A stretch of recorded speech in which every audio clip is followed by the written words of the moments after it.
Assalamualaikum warahmatullahi wabarakatuh. Pada video kali ini, saya akan membahas tentang teori intertekstual.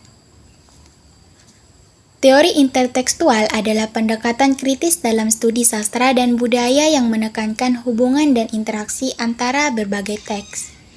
Intertekstualitas mengacu pada cara di mana sebuah teks merujuk, meminjam, atau merespon terhadap teks-teks lain dalam menciptakan makna.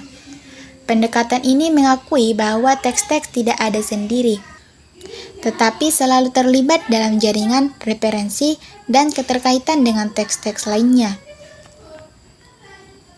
Dan di dalam teori intertekstualitas, kita dapat membandingkan bentuk asli dengan bentuk variannya. Contohnya dari novel yang difilmkan. Ada bagian-bagian yang dihilangkan atau ditambahkan. Contohnya seperti adanya penambahan scan di dalam film. Ketika di novel tidak memiliki scan seperti ini, tidak ada teks seperti ini, tetapi di dalam filmnya ditambahkan scan tersebut untuk memperjelas film itu sendiri. Dan pada pembahasan kali ini, saya memilih novel yang berjudul Garis Waktu untuk dibahas dalam kajian intertekstual dan untuk menganalisis perbandingan antara novel Garis Waktu karya Fiersa Besari dan film Garis Waktu yang disutradarai oleh Jayhan Angga. Novel Garis Waktu diadaptasi ke dalam film Garis Waktu supaya dapat memberikan dimensi baru pada cerita, memungkinkan penonton untuk mengalami secara visual dan auditif pengalaman yang diilustrasikan dalam novel, dan sinematografi yang kuat, pilihan pemain yang tepat, dan penyesuaian naskah yang cermat dapat meningkatkan daya tarik adaptasi tersebut. Dan selanjutnya yaitu perbedaan antara novel Garis Waktu dan film Garis Waktu dapat mencakup yang pertama perbedaan sampul.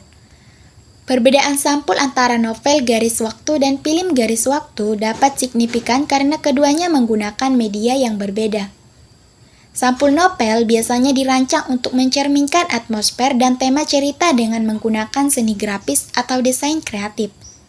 Sementara di sisi lain, sampul film seringkali menampilkan gambar atau adegan yang secara langsung terkait dengan film tersebut. Dalam teori intertekstual, perbedaan sampul dapat memengaruhi persepsi awal pembaca atau penonton terhadap karya tersebut.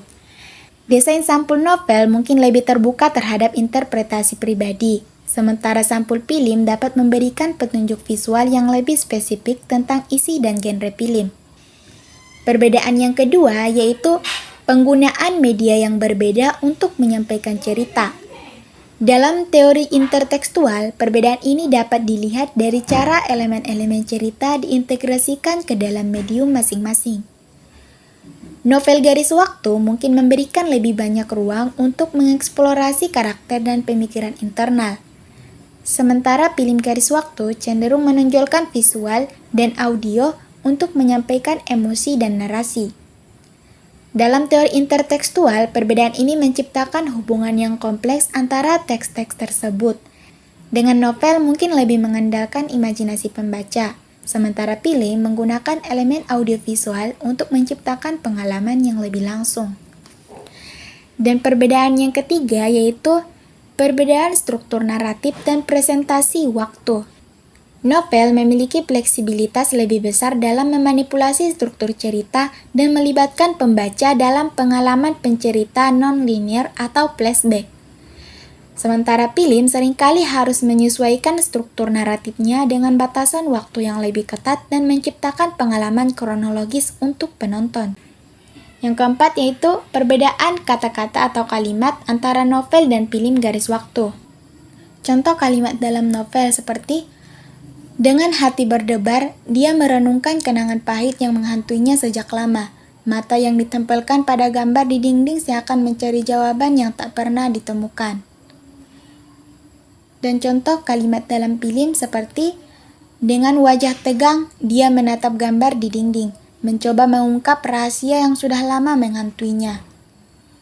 Dalam contoh ini, novel dapat menggunakan kata-kata yang lebih banyak dan mendalam untuk menjelaskan keadaan emosional karakter.